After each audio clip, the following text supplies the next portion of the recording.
Welcome again to the Living with Hope Bible Conference. And I am Gene Donaldson, and I am delighted again to have another opportunity for us to share God's word. I don't have to tell you that we're living in perilous times. The war in Ukraine, the devastation that is going on across our world, not to mention that we're still in the throes of this global pandemic. And what people need more than anything is hope. And our series, Living with Hope, is an attempt to address and to let you know that there is something that you can depend on, something that you can have certainty about. We started off our journey together in looking closely at what the Bible may have to say about what's happening in our world today. And we discovered that there is something that we can trust, and that's the Word of God. We also discovered that God's Word has a predictive element. That is to say, that it not only can speak to us in our present time, but it also can share with us about the future. And then we begin to identify some of the signs that cannot be ignored if you're going to be prepared for what the Bible says must shortly come to pass. Well, today in our presentation, I want to share with you and build upon what the Bible has said about the person who can be your best friend, Jesus Christ. I've entitled our presentation, Certain Infallible Proofs. It's based on a phraseology that we find in the book of Acts, the first chapter and verse 3. Before we begin, as is our custom, let us invite God's presence. Father, we ask in a special sense that you would bless us as we open up your word. Be with us and keep us in Jesus' name. Amen and amen. My brothers and sisters and friends and guests, in the gospel that bears his name, Luke, one of the gospel writers, reveals that he wrote his account so that his friend Theophilus might know with a certainty that all of the things that Theophilus had been taught about Jesus was the truth and nothing but the truth. Now, Luke was a physician by trade. That is to say, he was a scientific man. He was not one of the original 12 disciples who walked and talked and lived with Jesus when he sojourned here on the earth. So consequently, Luke's information was not the byproduct of firsthand personal recollection like his fellow gospel writers, Matthew, John, and Mark, who served as the ghostwriter for Peter. No, Luke produced his gospel from the God-inspired research that the Holy Spirit led him to. That is to say, he spoke to remaining eyewitnesses of the time and reviewed the records of what he calls ministers of the word. These were sort of fact recorders of the oral tradition who wrote down notes as they heard the stories about Jesus. When he writes his follow-up rendition in the Bible called the Book of Acts, Luke adds a newfound reliable source of evidence of who Jesus was and what Jesus was able to do. Let me read it to you as it serves as a background of what I want to share with you today.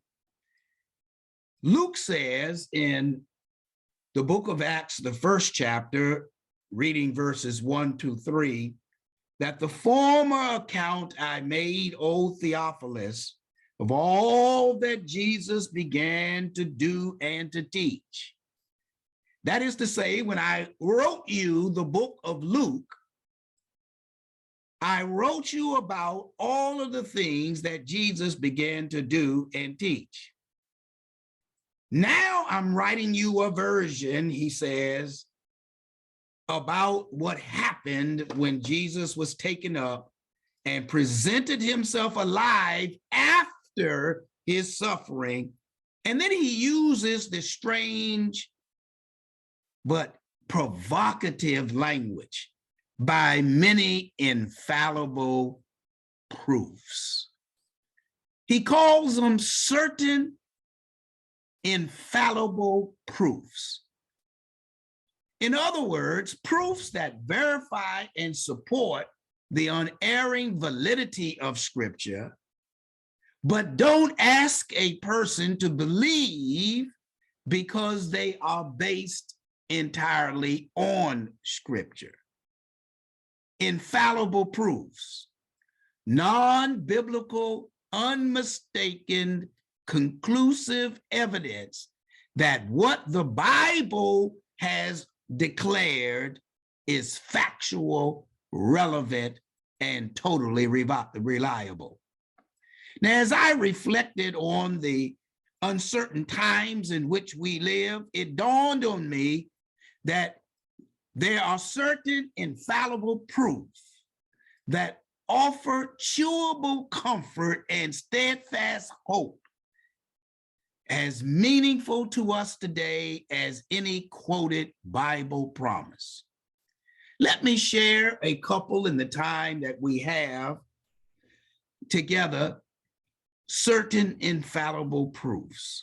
The first infallible proof that I discovered it by chance. I was watching the Disney Channel on the television set, and they referenced an article published in the November-December 2002 issue of the Bible Archaeological Review. The article was based on the announcement about a discovery regarding a Jewish ossuary, which scholars reference as the James ossuary. Now, an ossuary was a deposit box, very similar to a safety deposit box that you might find in a bank. It was about 20 inches long, 10 inches wide, and 12 inches deep. It was used to store and to transport bones. They were used primarily and prominently in the first century Jewish culture. It was the custom at that time in the first century for Jewish males, as far as possible, to be buried in their hometown. If a Jewish male died outside of his hometown, they would be buried in a shallow grave for at least a year in order to allow the body time to decompose. And then after a year, the shallow grave would be dug up and the bones would be placed in this safety deposit box called an ossuary for transport back to their respective place of birth. Now, what made the James ossuary newsworthy, brothers and sisters and friends and guests, was who James was and the unusual inscription found on the side of the box. The James, scholars believed, was none other than James the Just, the first leader, if you please, of the apostolic church. James was the leader. He was the chosen leader after Jesus had been resurrected. He is the writer of the New Testament book that we call James. And he was a prominent figure and leader throughout the early church. Now, the inscription on the side of the ossuary, the safety deposit box that carried his bones, was also significant and provocative. You see, it said in Arabic, Yaakov bar Yosef Ahui Yeshua. Or if you like it in English, James, the son of Joseph, the brother of Jesus. Now, the authenticity of the ossuary was buoyed by the following facts. The James ossuary was within the designated time frame where James lived and was martyred. We know historically that he died around 62 AD. Well, this ossuary was dated by scholars between 20 and 70 AD. Scholars who examined over thousands of ossuaries found only one other reference to a brother or son, usually only the name of the person whose bones lied within the ossuary was indicated. The naming of a brother or son was done only when there was very important reasons to reference a family member of the deceased due to that family member's fame or popularity.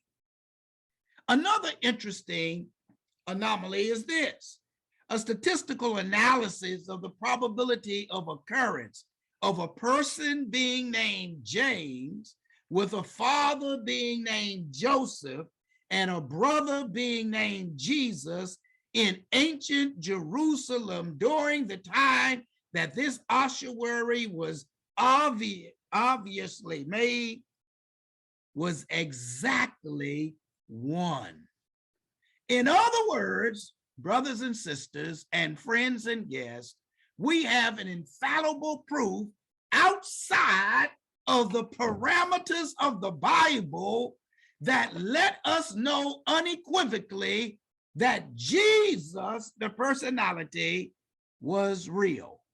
Now, don't miss that, because the realness of a person cannot be divorced from what that person did, and more importantly, what that person said. Luke wanted his friend Theophilus to understand exactly what the Holy Spirit wants you and I to understand today. The fact that we can validate that the personhood of Jesus existed is also validation of the veracity of his word. Because just as it can be said, you are what you eat, it can also be said that the realness of who we are as people is ultimately the sum of what we do and what we say. Put your thinking caps on. This means that Jesus was real. He was a historical certainty, and we can know it biblically, and now we can know it by an infallible proof, which means we are drawn to but one undeniable conclusion: believe in who he is, and by extension, trust what he says, because his word still works, and a person's realness cannot be separated from what they do and what they say. Well, who is he? He is the way, and without him, you will be a vagabond like Cain. He is the truth. And without him, your life, no matter how well it's going, will always be a lie. He is the light. Without him, you are walking in darkness, no matter how bright your future. He is the rock. Without him, you can have no security. He is the anchor. Without him, you will be tossed about by every wind. He is the ark of safety. Without him, there can be no shelter from the storms and complexities of life. He is the bread, and without him, you will eat, but you will always be hungry. He is the true word. And even if you are a good person, a moral person, you will be deceived without him. He is your shelter. Without him, you can own a house, but you will never have a home. He is the vine. Without him, you can do nothing. And he is Lord. Every knee shall bow and every tongue will one day confess it. And what did he say?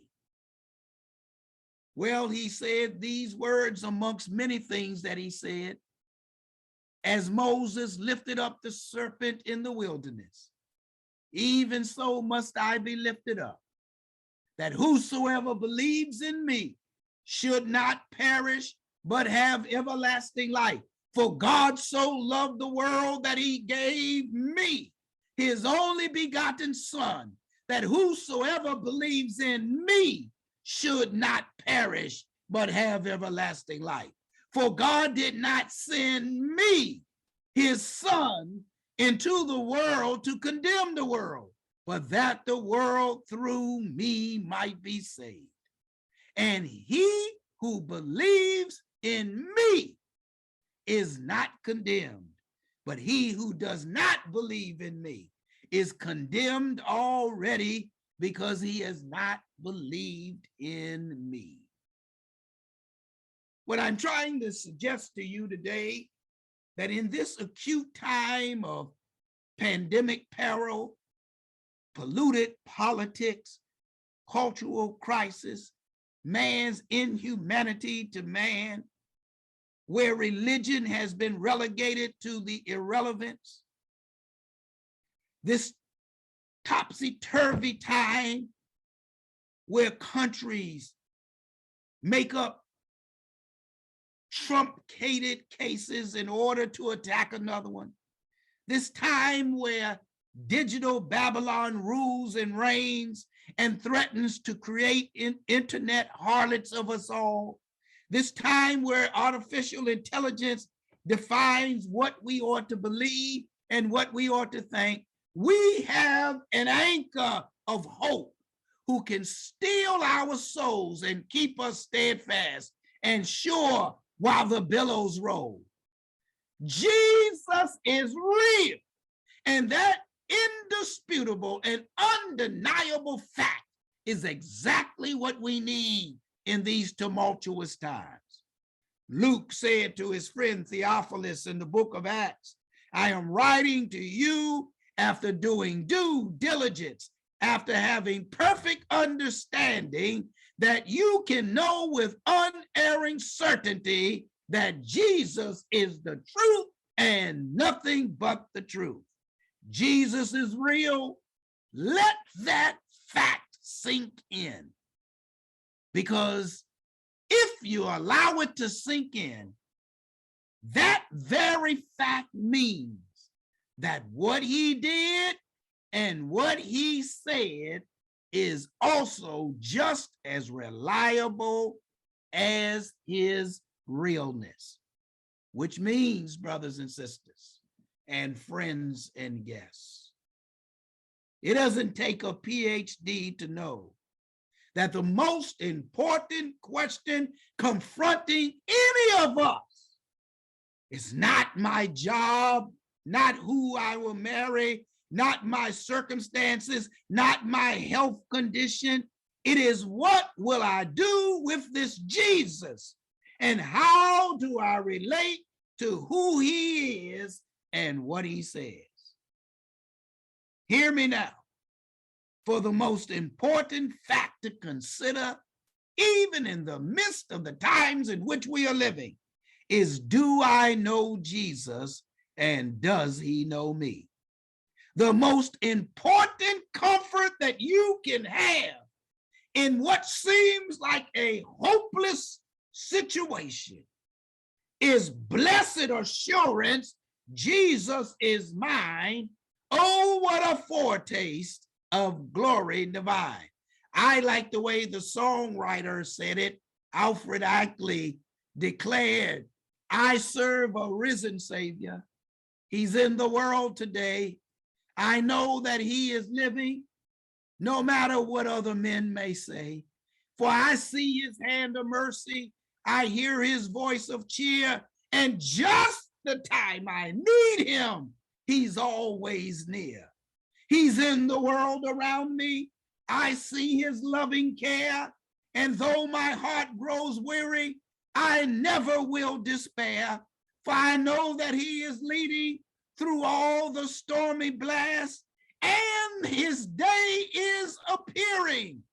He will come at last. Rejoice, rejoice. Lift up your voice and sing eternal hallelujahs to Jesus Christ the King, the hope of all who seek him, the help of all who find. None other is so loving, so good and kind. He lives, he lives. Christ Jesus lives today, for he walks with me and talks with me along life's narrow way. He lives, I say, he lives, salvation to impart. You ask me how I know he lives. He lives within my heart. The first infallible proof that Jesus is real, I discovered unexpectedly. The second infallible proof, like Luke, I had to research. It was the seemingly odd detail that John adds in verse 7 of the 20th chapter of his gospel. John, in the 20th chapter of his book, in verse 7, describes what he and Peter saw when they arrived at the empty tomb after Mary reported that Jesus was not there. John says that when he and Peter entered into the tomb, they saw the burial clothes lying to the side. But then John adds this odd tidbit. John says that the burial napkin that usually covered the head of the deceased person was not with the other burial clothing.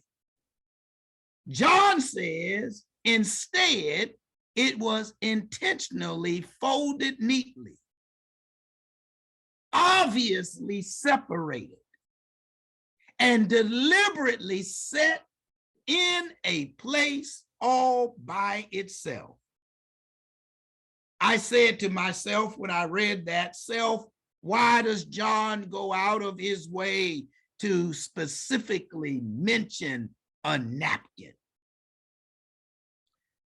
Especially when clearly the main theme of verses 1 through 7 was the celebratory recognition that Jesus was no longer in the grave, but that he had risen exactly like he said he would. Well, the Holy Spirit said to me when I asked that question to myself, research it. And I did. And I discovered that what seemed odd to my modern mind would have made perfect sense to a first century audience. Rightly understood, John was making a powerful spiritual point using a well-known social etiquette and cultural custom. You see, when a king or a rich man, a wealthy person went to dine, they would have servants that served them. And there was an unwritten rule that the servants always abided by. They would watch the master or the wealthy man of the house as he ate his meal. And depending on what he did with his napkin would determine their next course of action.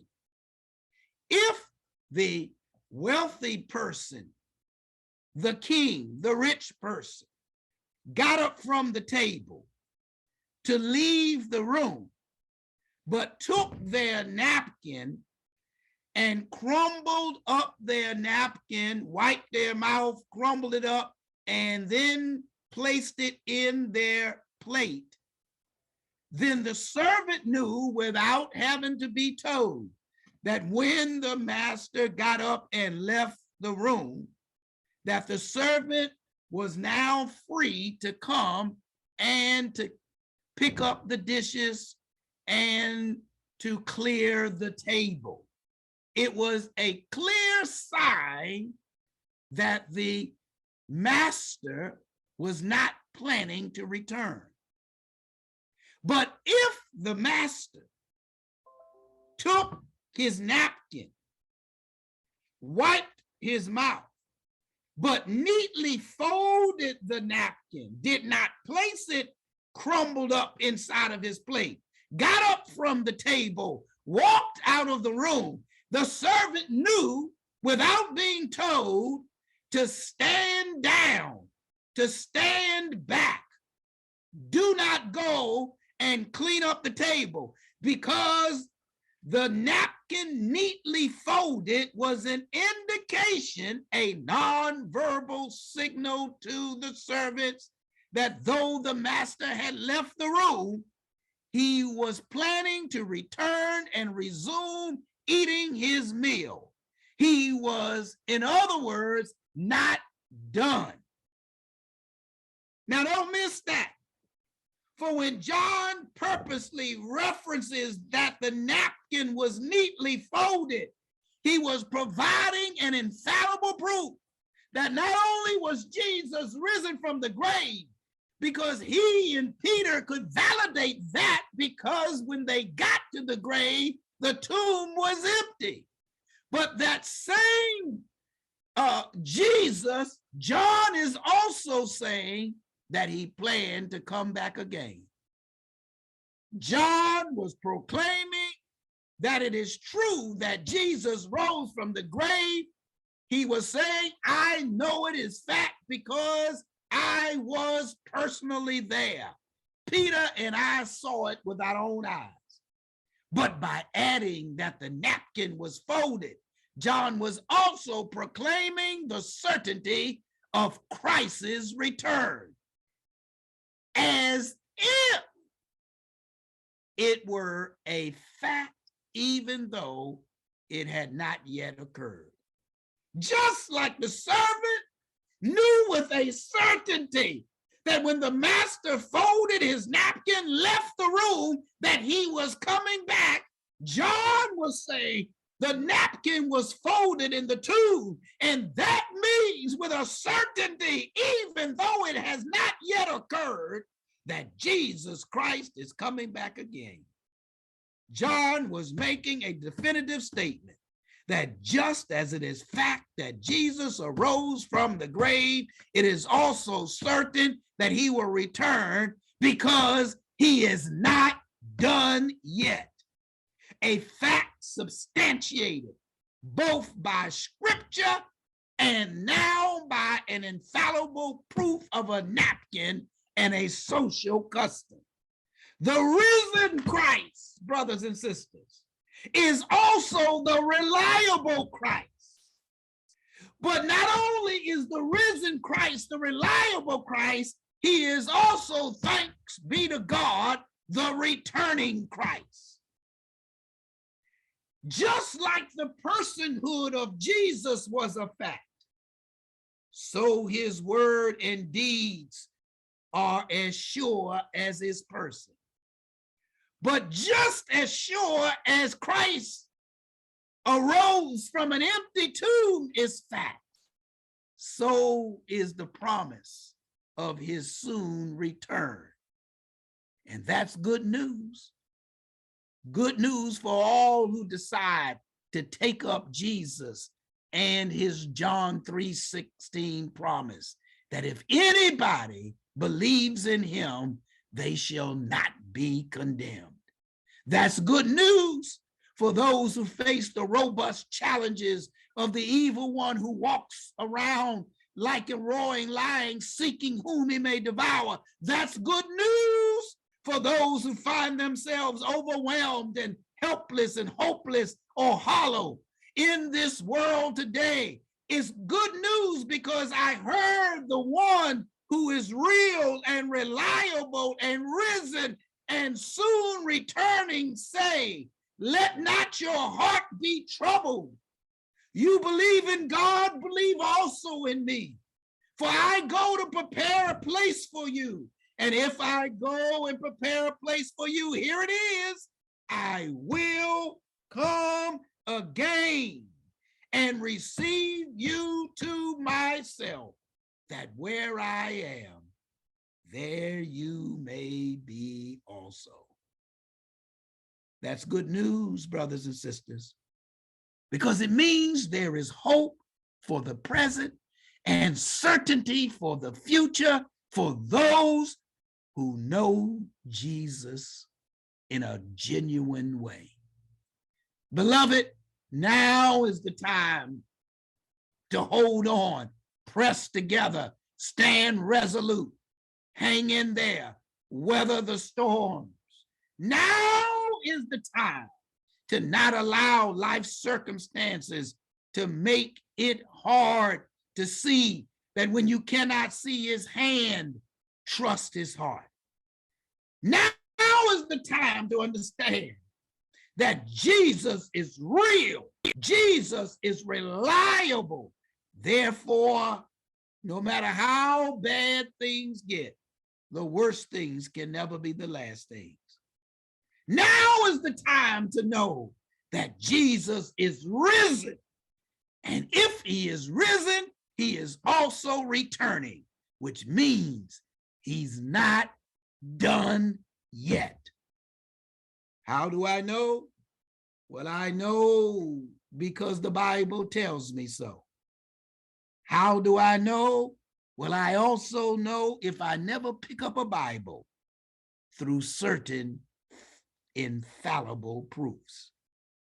An unusual inscription on an ossuary and a folded napkin in a tomb.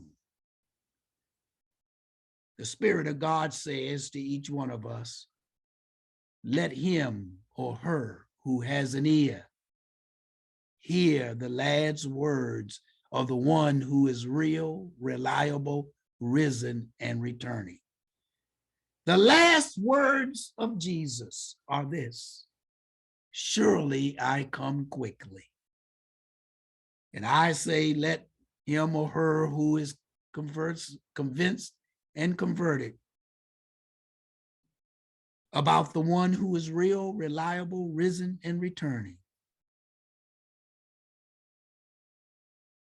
certain infallible proofs, declare and know without a certainty that since Jesus says, surely I come quickly, that your response will be the only response. Even so, come quickly, Lord Jesus. Your heads are bowed. Now, if you're in the congregation, the pastor is going to share some words with you. But let me just say to you today, I want you to bow your heads. I want you to close your eyes. If possible, place your hands on your knees or in your lap.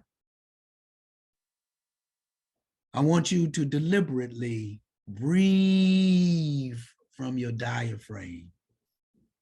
Those who are watching in the virtual space, you can also join us. Breathe deeply. I want you to keep your eyes closed. I want you to breathe deeply. I want you to calm yourself down, clear your mind. And then I want you to listen. In this world in which we live in, this world of uncertainty, there is something you can depend on.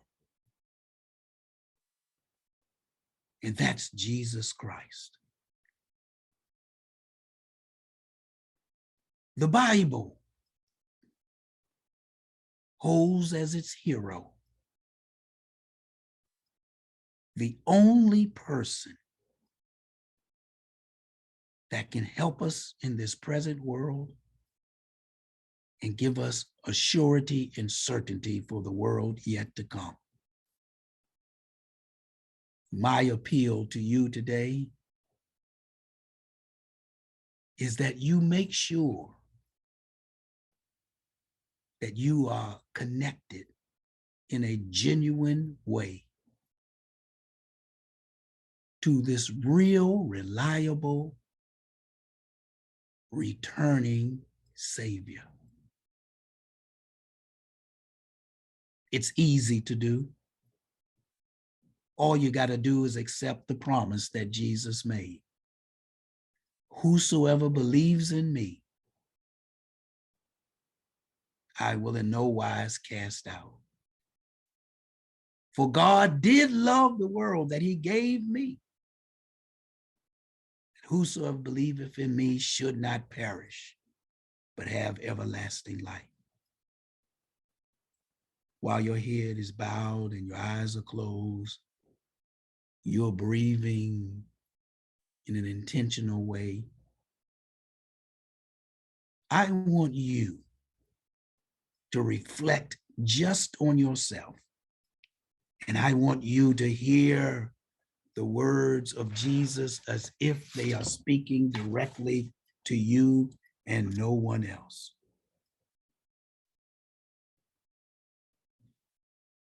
Jesus is real. Jesus is real. He's reliable and he's returning. And so today, if you know that you don't have that kind of connection with Christ, but you would like to have it, I want you right now to acknowledge, if you're in the audience with the church service today, simply raise your hand. The pastor will be glad to follow up with you, to share with you just what your decision means, and to join in you with the great joy that you have made the best decision that you could ever make. If you're in the virtual space, I want you to call the number or the link that's been placed on the screen to make sure you're counted upon that number. Because truly, Jesus is coming back, but he's coming back for those who have declared unequivocally that they want him to be real in their lives. Let us pray. Father, we pray for those who will make a decision today. We rejoice that some man, woman, boy, and girl, either over the virtual space or in the live audiences, will make a decision today, either on the certainty of the scriptures or by certain infallible proofs that Jesus is real reliable, and he is returning. And they want to be in that number that meets him in peace. Bless them, I pray, in Jesus' name. Amen.